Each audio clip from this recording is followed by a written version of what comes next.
Good evening, everyone. Thanks again for joining us for the 2022 Sloan Sports Analytics Conference Competitive Advantage Talks, sponsored by Kager, also known as Kraft Analytics Group. My name is Gaurav Verma, and I'm a first-year MBA student here at MIT Sloan. I'm pleased to introduce the presentation, How Data Journey Started for the Indianapolis Colts, presented by Sigma.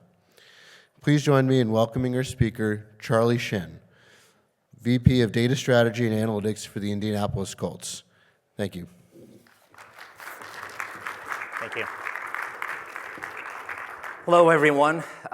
It's exciting to be in person. I think the last time I was here was just before the COVID broke out. So it's nice to see everyone and get to see my colleagues and friends that I haven't seen for many probably for past 2 years. So it's nice to be here. And the opportunity for me to kind of share the data journey that we've taken at the Indianapolis Colts. When we talk about data, the first conversation that a lot of people come and ask is, what are the technologies that you guys are using? What are some of the data sources that you're looking to integrate? And how are you using that to drive ticket sales? Well, while those are important, the approach that we've taken at the Colts was a little bit more holistic, because we recognized that data had an impact not only on those areas that we just talked about, but it impacted all of our businesses in all different aspects. So today, what I wanted to do was kind of share the steps that we've taken to implement the journeys, and this journey is still ongoing, and kind of have an opportunity to share that information. Our journey started with our mission.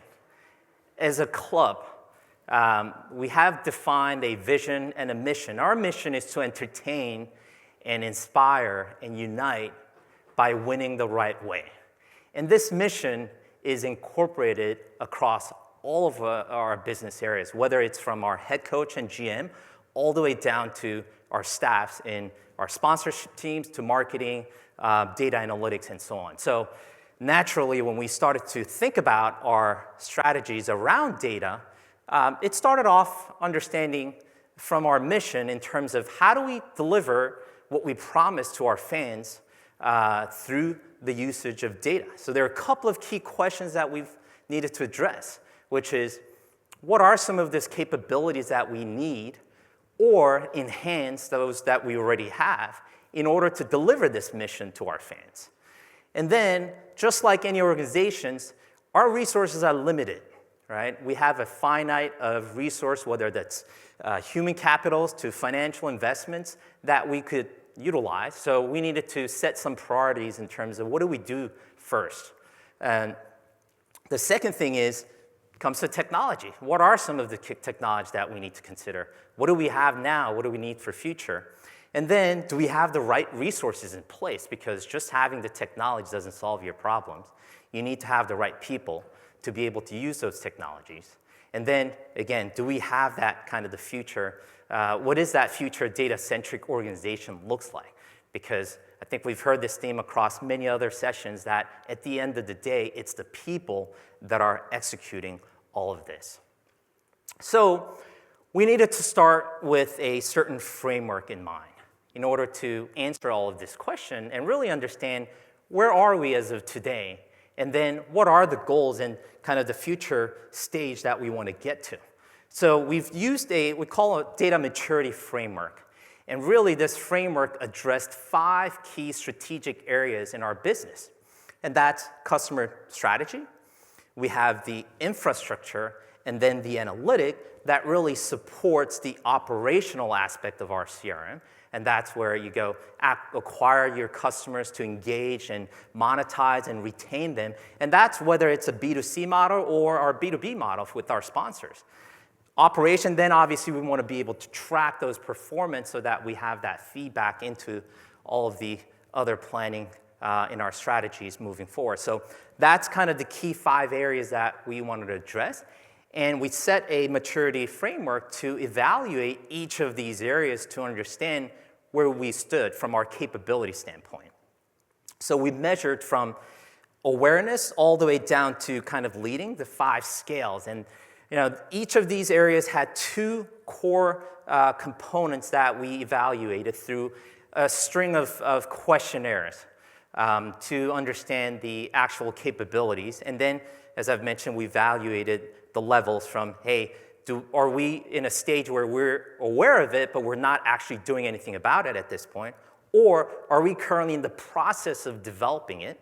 Or are we in the stage of actually practicing this capabilities? Or are we trying to optimize and make it better? Or can we say we're the leading organization in this area when it comes to these capabilities? So these were 5 areas that we've kind of started to evaluate. And the process that we've taken is we did an interview across key stakeholders. We've interviewed about 24 staffs across all of our commercial business departments, whether it's marketing, our sponsorships, our digital content, and our data analytics, to our finance department, our executive team, as well as our ownership group, to really understand what their perception of these capabilities were. And these were very qualitative assessments, and there were really rich insights that came out of that process, where we're getting a lot of the details and a lot of frictions in terms of realizing the data isn't just about technology, but a lot of times it comes from people, it comes from process. It comes from not having a clear goal and objective in places, and that really deters the maximization of the impact that the organization could secure from these data. So those are all the insights that we've gathered. And then as part of that process, what we've asked them was, well, if you think that we're in this stage, where do you feel like we need to be in the next 2 years in order to be successful, in order to deliver the mission that we've just talked about? And they gave us some feedback. Well, in this area, we feel like we needed to be at optimization standpoint, because we really need to have these capabilities in order to deliver the engagement that we need. So we'd set a goal in place, and then through that, we were able to kind of assess where we were and then where we needed to be. And that gave us the gap in terms of what are we missing in each of these 5 areas that we need to address. And again, those weren't just about technology, but it addressed on the strategic standpoint. It addressed the process, it addressed the organizations, the KPIs, all of the areas that we felt like was important in delivering the impact that we could in terms of using the data. And through that information, we were able to formulate some of the initiatives that we needed to work on. And then we put together a blueprint in terms of what we needed to do for the next 2.5 years. And then we put that into a plan, and then we started to execute. So didn't come out as nicely as it is, but this is basically the result of our internal assessment across those 5 strategic business areas, and each of those areas had 2 components. So all of it was 10 capabilities that really needed to develop, and we've scored 62 out of 100. So we knew that there was a lot of work that we needed to do, but as you could see, there are different gaps that we recognized in terms of areas that we needed to focus on. And this translated into basically our data-centric transformation plan. And there were key target capabilities that we were able to extract from the interviews that we've done through the frameworks. And all of those target capabilities resulted in certain programs and initiatives that we were going to tackle. And some of them were, again, related to technologies, but some of them were related to organizational change or process change, or even education, changing the cultural aspect of the work that we were taking on. Now, I wish I could kind of share all of the results and initiatives that came out of this project, but just wanted to kind of, because I wasn't able to do that, I wanted to share at least the framework of what that result looked like. On the left hand, we have all of the initiatives, and we categorized them in a big program. Underneath, we had initiatives that kind of ladder up to each of these programs that we listed, and then how those programs would impact different key capabilities that we've identified to be an important piece in being a successful organization and data-driven organization. And as you can see, there are a lot of different dots that, just because one initiative wasn't just about driving technology, but if we do this well, it's going to help us with our strategies. It was going to help us with our process improvement. It was going to help us with our organizational structure, our technology, and the KPI. So this is all the things that we were able to map out. The one that's highlighted in yellow is the initiatives that really touched on the need for a modern-day cloud data infrastructure, right? And as you can see, our initiative isn't, hey, we need to develop a data warehousing. The initiative was that we needed to have a much better integrated view of our fans across different touch points as well as different functional areas. We just haven't had that capability internally, that there are a lot of different silos. Yes, we did have some of the sources consolidated where we have those views, but for the most, we couldn't tell whether that person was engaging in our events or have purchased the merchandise or other tickets that they might have purchased. There were a lot of disparate data that existed, and that limited our ability. So part of that initiative was, we needed to have a better infrastructures to help us. But as you could all imagine, designing a data warehouse isn't just about putting the technology pieces in place, but it's also, kind of see it as an art and science, because your data schema has to reflect on what you're trying to do in terms of the data that you need to incorporate your strategies and how that data will get used across different organizations. So all of that needs to be built into the designing of the infrastructure. Those are the steps that we've considered. This is the full kind of roadmap of those. I think there are total 12 initiatives that we've came out that we were implementing, and there are different layers and timelines. And as you can see, the data warehousing kind of fell as immediate initiative that we needed to tackle because it was an important piece that influenced a lot of the other areas that we could enable. Now, when you think about data platforms, a lot of people talk about, well, are you going with certain solutions or certain companies in order to implement?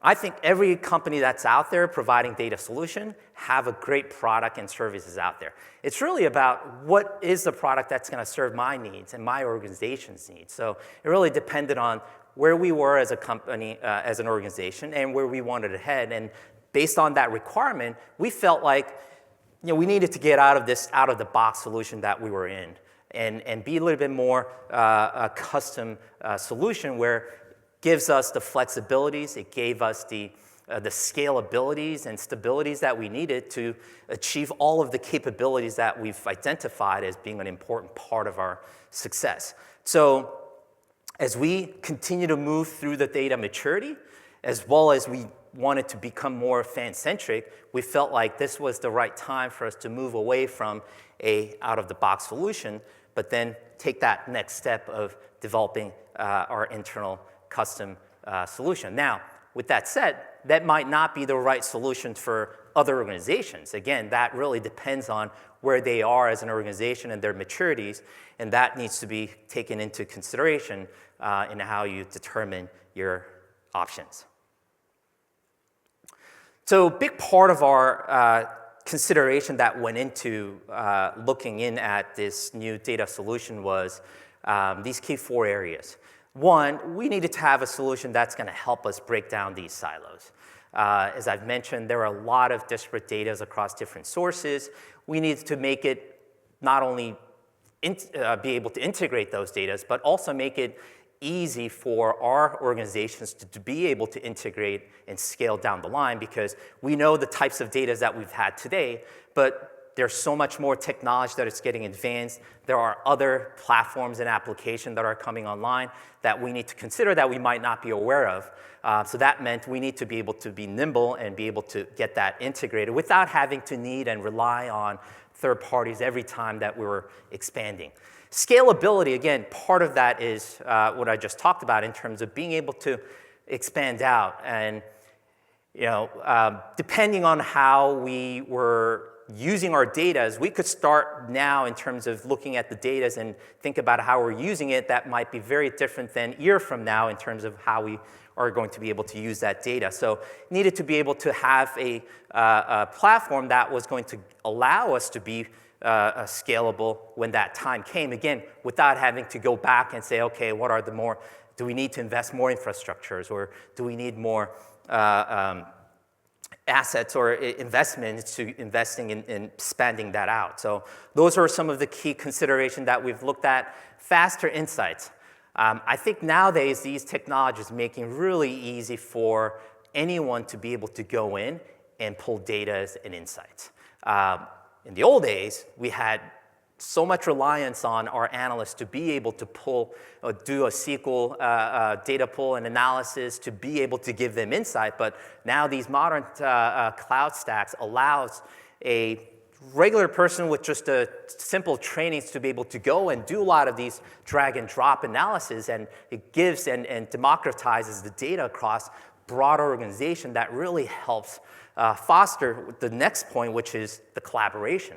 Makes it easy for them to be able to use that data without having to create this bottleneck into our team. And we got all of our team members here, and I'm sure that they'll appreciate in terms of this new approach that we're taking, because they've been pretty much have received so much different types of requests across different departments that sometimes it's really difficult to fulfill everyone's expectation. So these are all the things that we're taking into consideration when we're thinking about this new evolution of our data warehouse. And what that's going to help us is all of that business objectives that we've talked about through the assessment that we've had, where, hey, we needed to have this unified fan views. We needed to be able to provide this personalized experience at scale, and then improve the operational efficiency. Bring down some of that challenge of needing to work with third parties or need more human resource to integrate these data, but really make it easy so that we could go and drive the growth and retain customers, and commercializing our data and futures, and really creating that efficiency. I think the big difference is, when we think about the objectives and the value levers, I think these are pretty consistent across all of the organizations. I think that the key point in terms of understanding is just where we are in terms of the lack of capabilities that we have, and how do we go about solving that through the technology and partnership with your other solutions out in the market.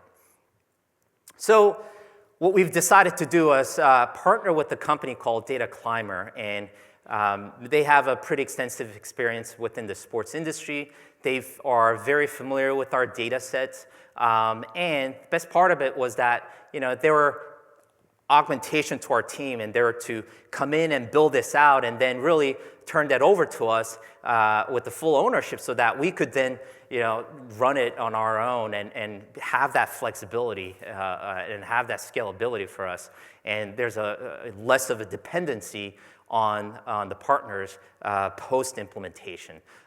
So they've been a great partner for us, and in terms of getting this started, we have different data sources, and again, these sources aren't anything new. I think everyone kind of are faced with integrating the very similar data sets, and then working on that ability to pull that data. And then I think the MDM is another key area that we really put a lot of effort and consideration into, because at the end of the day, you have a lot of these data sources. How do we create that single view is a key piece that we wanted to focus on.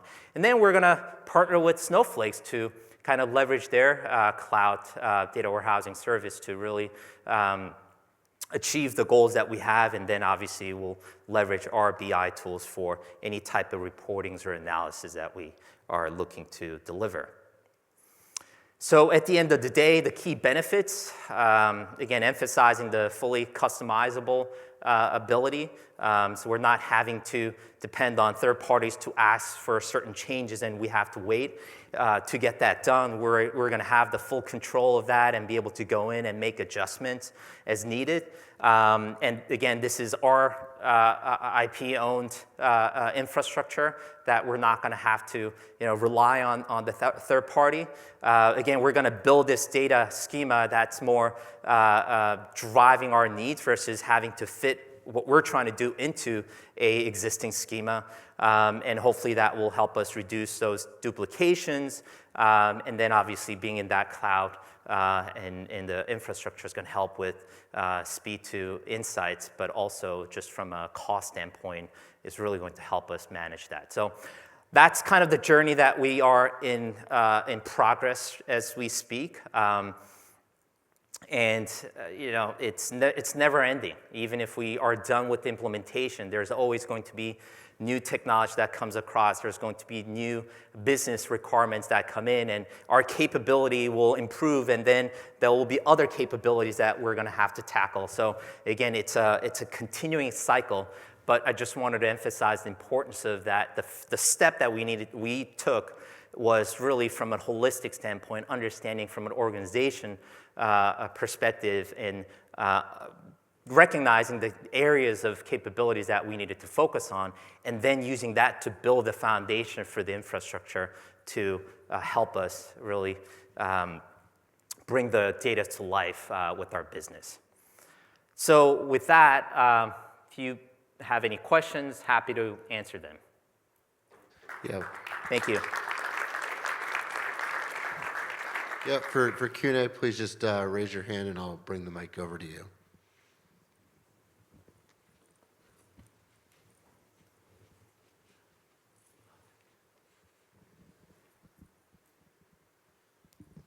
Thank you for this. This was great. You talked here a lot about tech stack and tools. Would be curious if you are able and willing to share anything about your team and maybe how that's evolved alongside this journey. Sorry, I didn't hear the question. Would love to hear about your team and your people alongside the tools. Yes.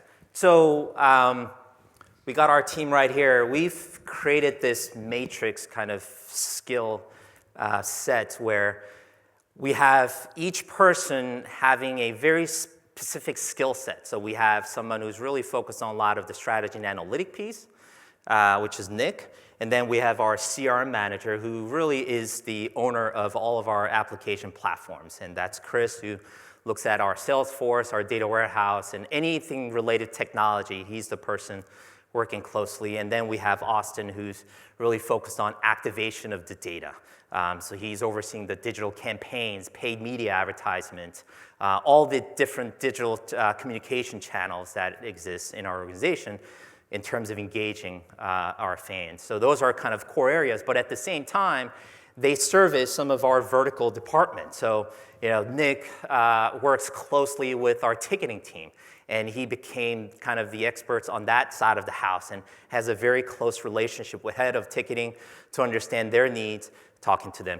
Chris has built a connection with our sponsorship team and really understand their business side of it. And then obviously Austin works closely with our marketing team. So what that brings is understanding not only from the business aspect, but also we're helping them kind of develop their core skill sets on each of the areas that we are overseeing in our department. And then to augment this, we've created a team that's called Center of Excellence. And what it is there are other people that oversee the analytic piece in other departments that are not part of our team.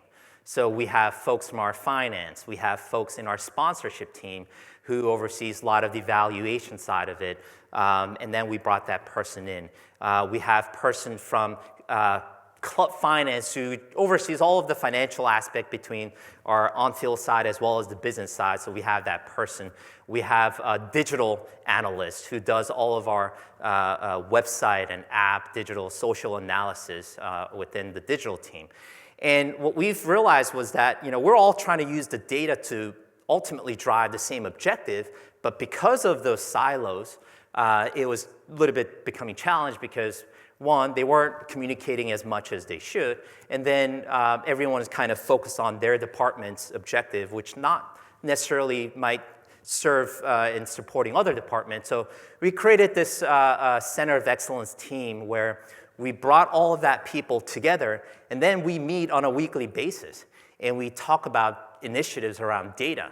We talk about some of the challenges that we're having or different projects that everyone's working on, or we'll bring some big projects. So we've just done a market segmentation for our team, and all of that process was done through this Center of Excellence teams to get everyone's feedback, because what's good about that is now I'm getting all the different perspectives from different departments versus our team just working on it and then bringing it back to the team. So that's been really helpful to, one, foster that culture of utilizing data across the organization, and then collaborations.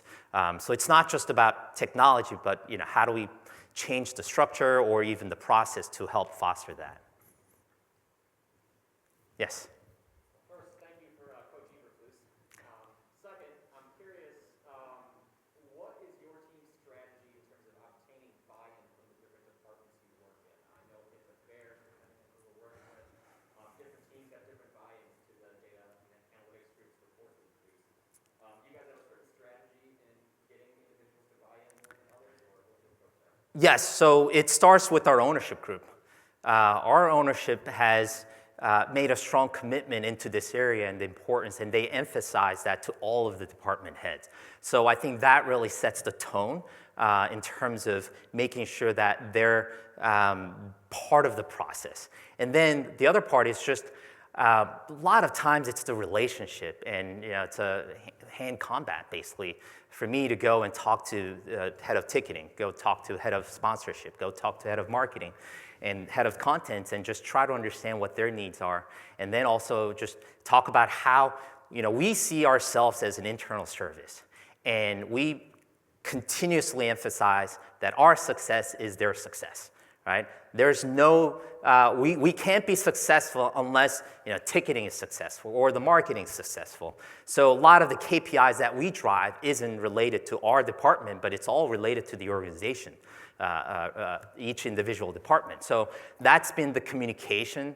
Now, with that said, it's not something that you're going to, get buy-in overnight. It's going to take time, and also showing them some of the cases in terms of how successful this could be by helping each other and use the data. So I think that's really been helpful. And then empowering our team. So as I've mentioned, each of these, our staffs have that connection with each department, and I try to have them go and build that relationship. So Nick has a really close relationship with head of ticketing, and he's going to be the one championing that relationship in addition to my conversations.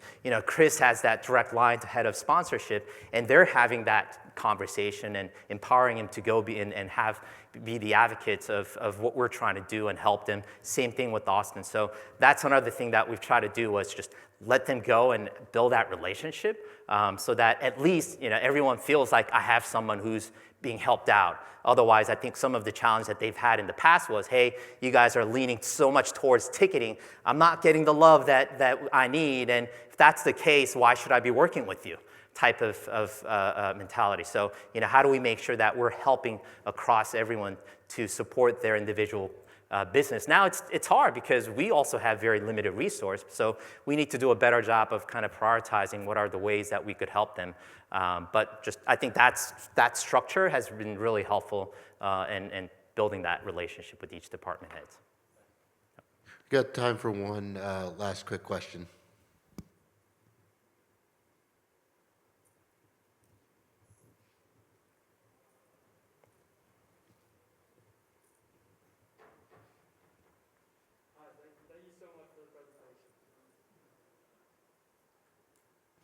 Sorry.